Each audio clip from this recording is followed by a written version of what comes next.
जाजमऊ थाना क्षेत्र में एक प्लाट में आगजनी के मामले में सपा विधायक इरफान सोलंकी और भाई रिजवान सोलंकी पर पुलिस ने एक और मुकदमा दर्ज किया है।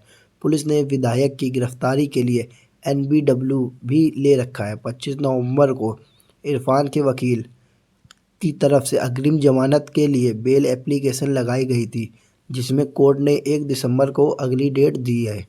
उससे पहले विधायक इरफान सोलंकी पर एक और मुकदमा दर्ज हो गया है। आज दिन में विधायक इरफान सोलंकी की चचेरी बहन सपा नेत्री उज्मा सोलंकी पुलिस ने हिरासत में ले लिया है। पुलिस को शक है कि इन लोगों ने विधायक व उसके भाई को भगाने में पूरी मदद की है। जॉइंट कमिश्नर आनंद प्रकाश तिवारी ने बताया कि विधायक इरफान सोलंकी और उनके भाई रिजवान सोलंकी फर्जी आधार कार्ड के आधार पर लखनऊ से दिल्ली और फिर दिल्ली से मुंबई फरार हो चुके हैं। फर्जी आधार कार्ड बनाने में सपा नेत्री नूरी शौकत, अख्तर मंसूरी, अनवर मंसूरी और अली को गिरफ्तार कर लिया है। विधायक इरफान सोलंकी ने एयरपोर्ट सुरक्षा का भी उल्लंघन किया है, जिसको लेकर शहर के ग्वालटोली थाने में एक मुकदमा लिखवाया गया है, जिसमें 120 बी 420 समेत अन्य धाराओं में शामिल है। पुलिस गिरफ्तार लोगों के पास से बरामद सामान को अपनी गिरफ्त में लेकर जांच कर रही है। विधायक इरफान की चचेरी बहन उज्मा सोलंकी को उनकी मदद के आरोप में अभी हिरासत में लिए हैं।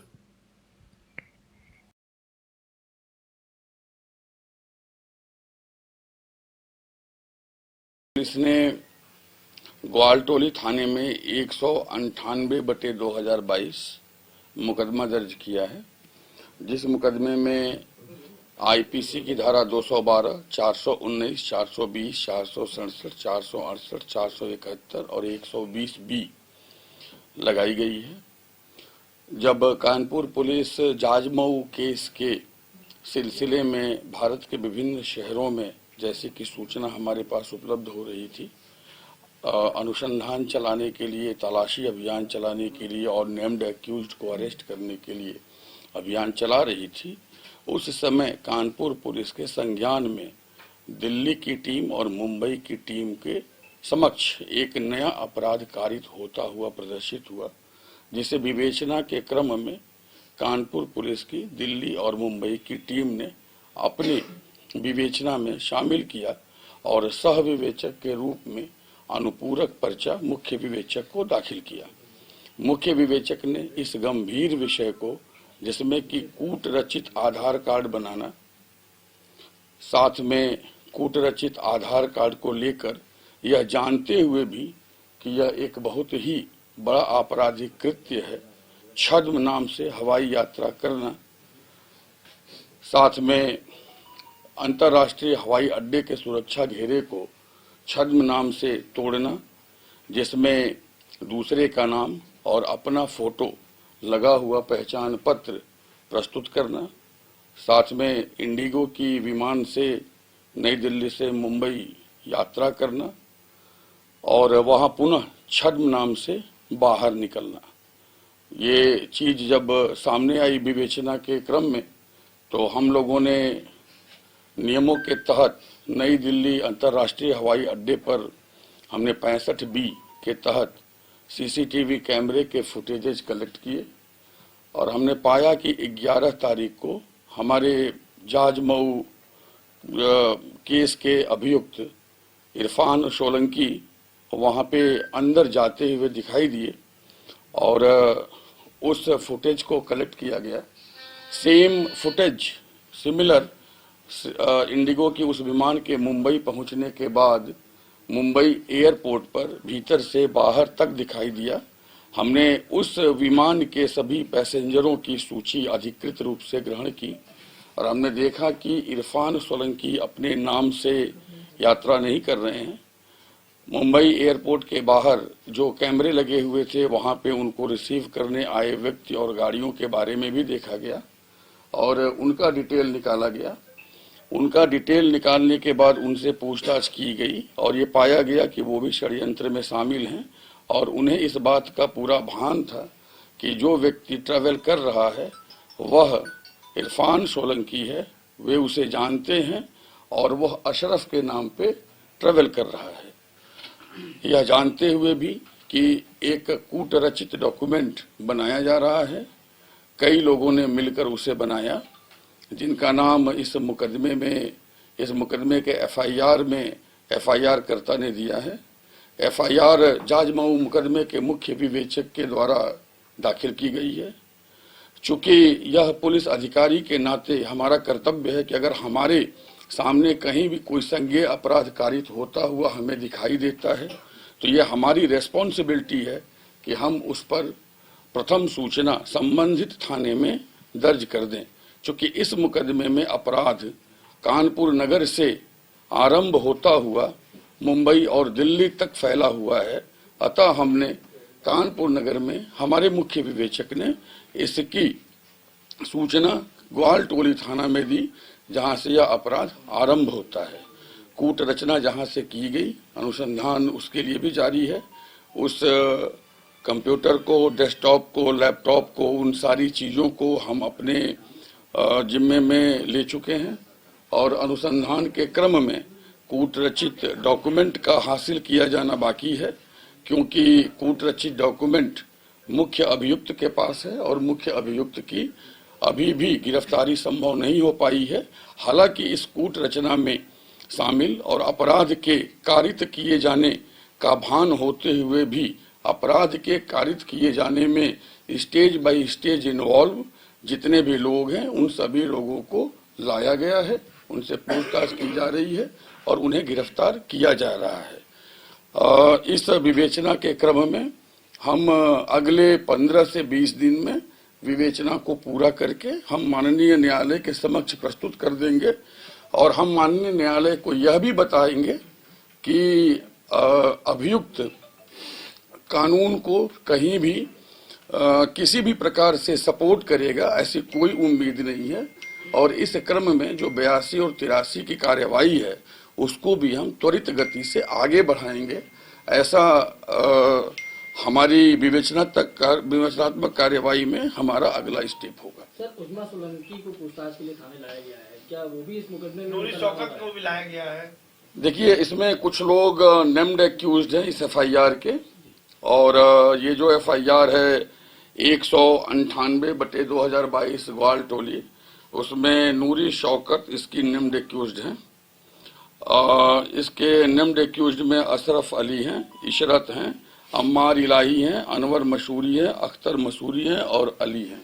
ये सारे लोग इसके नेम्ड एक्यूज्ड हैं। बाकी विवेचना के क्रम में कई और नाम सामने आ रहे हैं जिनको इस बड़ी कॉन्स्पिरेसी का भान था। एक जनप्रतिनिधि होते हुए भी कूट रचित डॉक्यूमेंट बनाना और कूट रचित डॉक्यूमेंट के ऊपर ट्रैवल करना, कूट रचित डॉक्यूमेंट बनाने में जिन जिन लोगों ने सहयोग किया उन लोगों को सहयोग के लिए साथ में रखना, उनका सहयोग लेना, और अगर हम उन सभी लोगों के पर्सपेक्टिव से देखें तो कूट रचित डॉक्यूमेंट को तैयार करना, उससे लाभ लेना, उस पर हवाई यात्रा करना और पहचान छुपाना, पहचान छुपा करके कानून को सहयोग न करके कानून से दूर भागना, ये सारी चीजें हैं जिसमें हमने इस मामले का संज्ञान लेते हुए 212, 419, 420, 467, 468, 471 और 120B के तहत मुकदमा दर्ज किया है। जैसा कि यहाँ पे अपराध कारित हुआ है, जो फैक्ट है, जो चीजें हुई हैं, हमने उसके हिसाब से यहाँ पे विषय का संज्ञान लेते हुए जो समुचित धाराएं हैं उसके तहत मुकदमा दर्ज किया है और आगे गुण दोष के आधार पे विधि सम्मत तरीके से पूरी विवेचना समयबद्ध रूप में करके हम इसे जमा कर देंगे। सर, ये कब बना था? पूर्व सरकार में बना था पासपोर्ट के? अभी इस सरकार में? ये आधार कार्ड अभी बनाया गया है और ये अपराध 11 तारीख को, अगर आप कहें तो ये कूट रचित डॉक्यूमेंट 10 तारीख को बनाया गया है और इसी 10 को बनाया गया है। 11 को इसका प्रयोग किया गया है और 12 को इसका प्रयोग किया गया है। विदेश में चले गए लोग, यहाँ के विदेश चले गए। देखिए, इनकी जो ये इस आधार कार्ड का प्रयोग इन्होंने दिल्ली से मुंबई जाने की फ्लाइट के लिए किया था और इस आधार कार्ड का प्रयोग करते हुए ये अशरफ अली के नाम से दिल्ली से मुंबई 6E2138 फ्लाइट्स की 31 नंबर सीट पर बैठकर अशरफ अली के नाम से इन्होंने यात्रा की है। इससे संबंधित सभी वीडियो, सभी फोटोग्राफ्स उपलब्ध हैं, मुंबई टर्मिनल के भी, दिल्ली टर्मिनल के भी, और यात्रा के दौरान। और साथ में हमारे पास पैसेंजर लिस्ट है इस विमान की भी और सभी विमानों की जो विमान दिल्ली से मुंबई को उस दिन गए थे। वो यहाँ है कि बाहर है?